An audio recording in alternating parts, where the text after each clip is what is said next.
I just want to ask Hazur that how many minimum verses are to be recited while you are saying your prayer after Surah Fatiha? Thank you.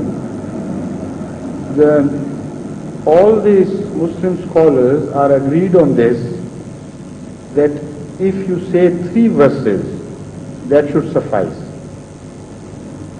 because it is a plural. 3 is a plural, and just by reciting 3 verses you fulfill the demand of the recitation of the Holy Quran. But there is one exception. If a verse is long enough to be more in size than a small surah containing 3 verses, then that should be a substitute for 3 verses. And in that they particularly quote Ayat al-Kursi, Allahu la ilaha illa huwa al-hayyul qayyum, and they say this is one of those verses which is long enough to be larger than many small surahs. So 3 verses,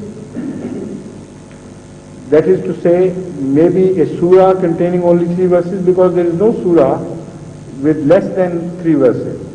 And this is one of the supporting argument in favor of those who believe that the minimum should be 3 verses.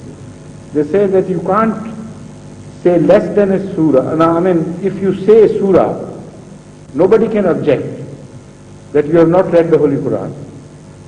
And when you find a surah with 3 verses, that is the minimum. So this is their foundation for believing that 3 verses should suffice.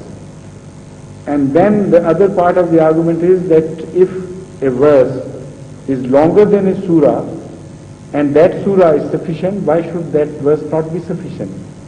So this is the criterion put forward by various scholars. And Ahmadis also agree with that.